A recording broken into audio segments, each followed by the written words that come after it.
ஒரு சினிமா தானே அப்படின்னு நம்ம நினைக்கிறோம். ஒரு சினிமாவால மிகப்பெரிய கலவரமே ஏற்பட்டிருக்கு.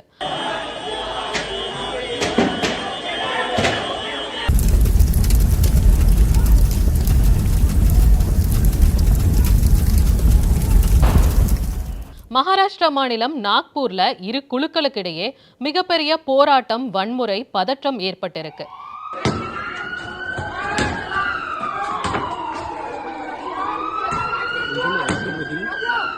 சமீபத்தில் வெளியான திரைப்படம் தான் சாவா. விக்கி கௌஷல், ராஷ்மிகா உள்ளிட்ட பல திரைப்பிரபலங்கள் நடிச்சு வெற்றிகரமா ஓடின திரைப்படம். இந்த திரைப்படத்துல சத்ரபதி சிவாஜி அவர்களுடைய மகனை அவுரங்கசீப் கொலை செய்யற விதமான காட்சிகள் அமைக்கப்பட்டிருக்கு.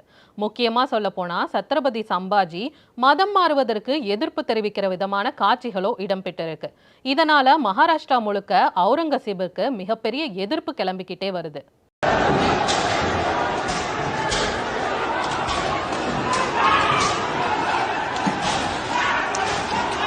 முகலாய மன்னர் அவுரங்கசீப் தன்னுடைய கடைசி காலத்தை மகாராஷ்டிராவில் தான் வாழ்ந்து மறைந்தார். அவருடைய உடல் தற்போது சம்பாஜி நகர் மாவட்டத்தில் தான் அடக்கம் செய்யப்பட்டிருக்கு. அவரது கல்லறையை அகற்ற வேண்டும் என்கிற கோரிக்கை சமீப காலமாக எழுந்துக்கிட்டே வருது. இந்த கோரிக்கையை அந்த மாநில முதல்வர் தேவேந்திர பட்னாவிஸும் ஆதரவு கொடுத்திருக்கார். இதற்கான ஆரம்ப புள்ளியா பாஜக எம்பி உத்யன் ராஜே, ஏன் அவுரங்கசீபின் கல்லறை இன்னும் அங்கேயே இருக்கு, அதை ஜேசிபி மூலம் வேரோட பிடுங்கணும் அப்படின்னு சொல்லியிருந்தார். இதற்கு அப்புறமா தீவிரமான இந்துத்துவ அமைப்புகள் இதை கையில் எடுக்க ஆரம்பிச்சிட்டாங்க. அரசு சார்பில் அவுரங்கசீபோட கல்லறை இடிக்கப்படவில்லை அப்படின்னா அயோத்தியில பாபர் மசூதி இடிக்கப்பட்டது போல் இங்கேயும் அதே மாதிரி நடக்கும் அப்படின்னு விஸ்வ ஹிந்து பரிஷத் அமைப்பு தெரிவிச்சிருக்கு. இதற்கு அப்புறமா மகாராஷ்டிராவில் அவுரங்கசீப் சமாதியை அகற்ற வலியுறுத்தி நாக்பூர்ல திங்கட்கிழமை பெரிய கலவரமே வெடிச்சது. சமாதியை அகற்ற கோரி விஸ்வ ஹிந்து பரிஷத் மற்றும் பல அமைப்புகள் சுமார் 250 பேர் நாக்பூர்ல திங்கட்கிழமை ஊர்வலம் நடத்தினாங்க. இது தொடர்பாக எழுந்த புரளி காரணமா முஸ்லிம் இளைஞர்களும் வீதிக்கு வந்தாங்க. இதையடுத்து இந்த இரண்டு தரப்புக்கும் மிகப்பெரிய மோதல் வெடிச்சது.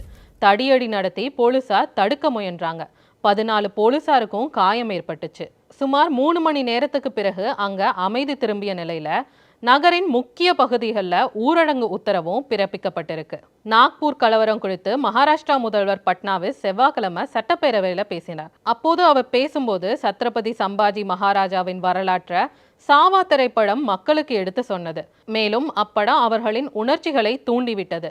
அத்தோடு முகலாய மன்னர் அவுரங்கசீப் மீதான பொதுமக்களின் கோபத்தையும் அந்த படமே தூண்டியிருக்கு.